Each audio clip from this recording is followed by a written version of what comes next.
There's one there. One up here, fish. Yeah, decent one. Come on up here. Nice one for our first one here. Come up here. Look at that guy. Look at that guy for our first one, huh? Not a bad crappie, guys. We're crappie fishing today, guys. Springtime crappie fishing, Cedar Creek Lake, Southwest Ohio. What we're using, how we're catching them, where we're catching them, that and more in today's episode. Let's get them.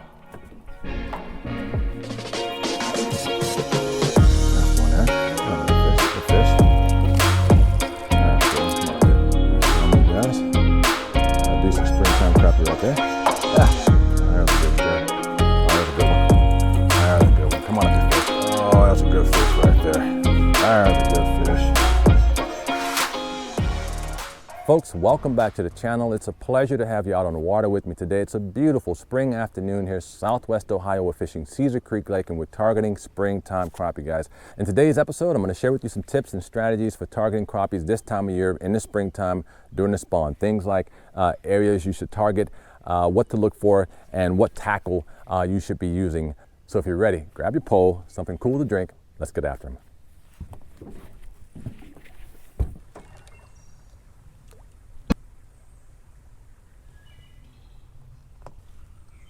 There's one there. Come on up here.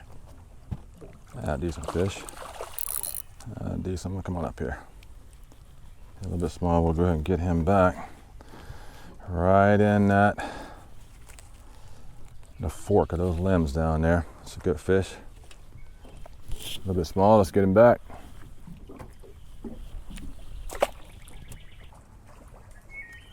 Again, we're just working the interior and exterior part of this cover.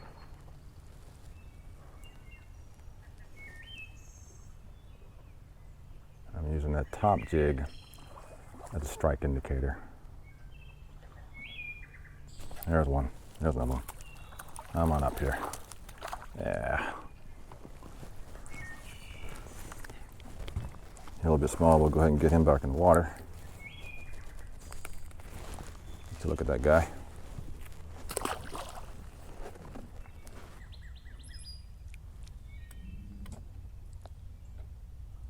There's one there. What about that fish? Good fish. That's a good one. Come on up here. Nice one. Oh, nice fish there. Indeed, indeed, indeed.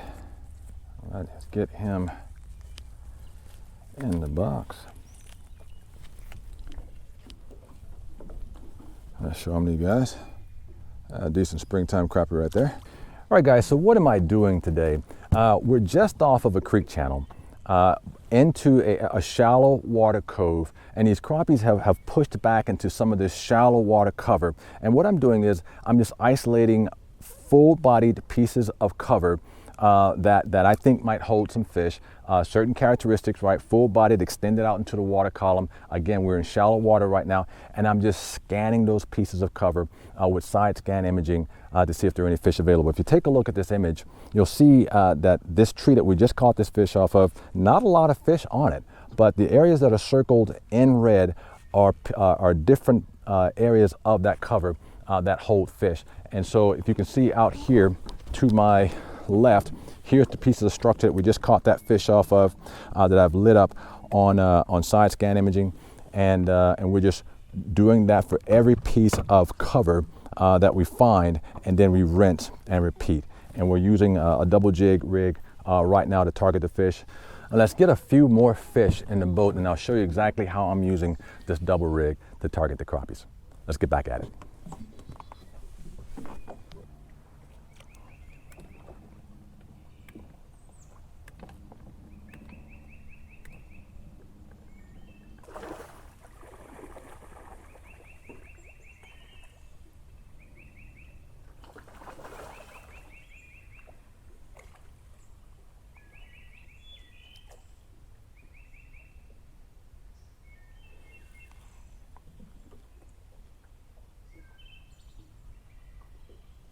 There's one. Decent fish. Come on up here, fishy. There's a good one. There's a good one. There's a nice one.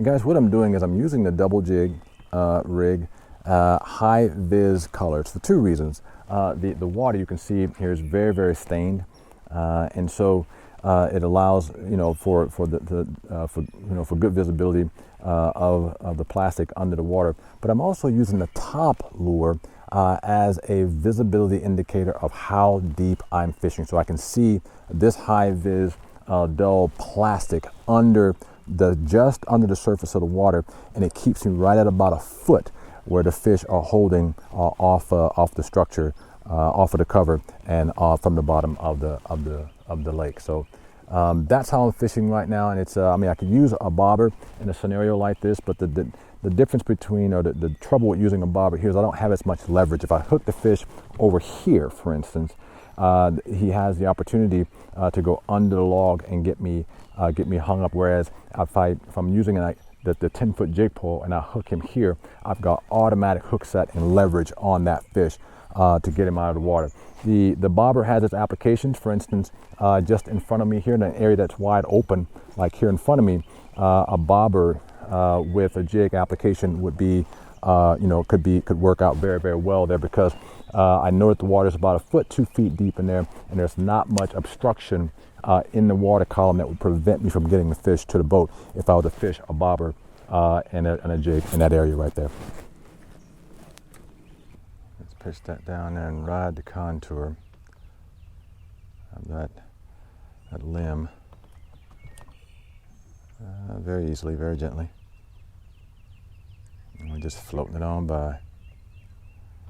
And just waiting for crappies that are holding under the limb there to come down, to come up and inhale that bottom jig.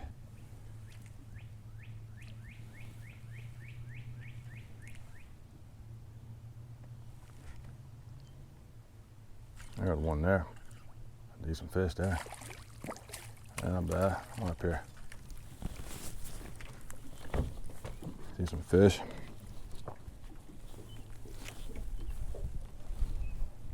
Another decent crappie. Look at that guy, huh? Real nice. And again, the areas that we're targeting this time of year, personally today, full-bodied pieces of cover that I'm targeting, that extending out into the water column, preferably that egresses out from shallow deep. Again, it's all shallow back here, but maybe a 1.5 to maybe 5 feet in here that offers different areas, staging opportunities for the fish. Very, very attractive for spawning crappie. Let's get this guy in the box.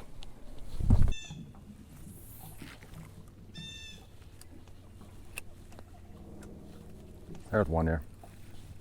Yeah, cork went down pretty much immediately. Decent fish, looks like. I bet. Come on up here, fish. Yeah, bad crappie. Nice springtime crappie right there. Yes, indeed. And we're using a cork and plastic right now in this open area. There is significant underbrush and stumps and brush and limbs under the water, but I know it well enough to know that if I stay about a foot above the surface, I can drag that plastic right across those different areas of cover, fan cast in this area, to work it very, very thoroughly and pick off a few fish.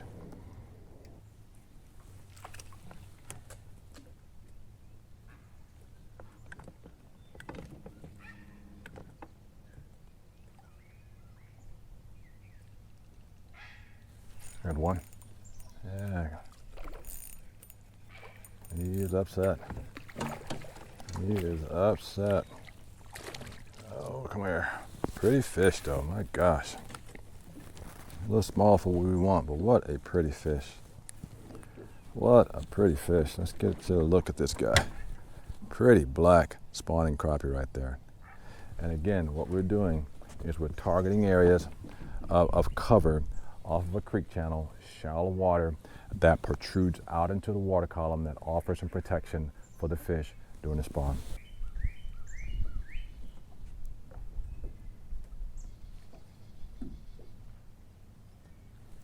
I got one, cork down, yeah. Come on up. Out of the trees, Marlin, out of the trees. female.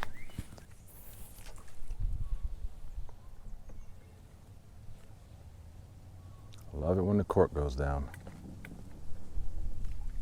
Love it when the cork goes down.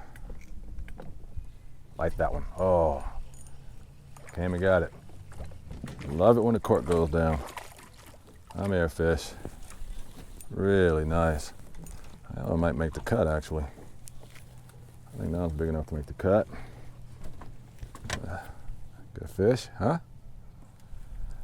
Right in the top. Very nice.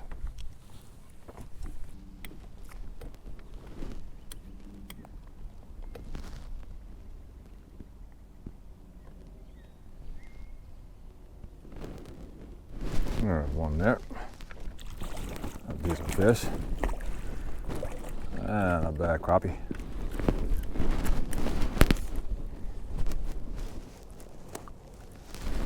This one's down a little bit deeper. Look at that guy. Yeah. Good fish. There's one there. Yeah. Oh, not pure fish. Well guys, we're going to go ahead and stop recording there. Hopefully some of the tips and strategies I've shared with you today will help you go out and catch fish during the spawn. In short, find some wood, throw some plastic up against it, and keep your rod tip up, guys. And guys, don't forget to like, share, and subscribe. And if you have any questions about the content that I've shared with you today, guys, leave me a comment and I'll get back to you. Go out, get a line in the water. Thanks so much for joining me out on the water today, and we'll see you along the way.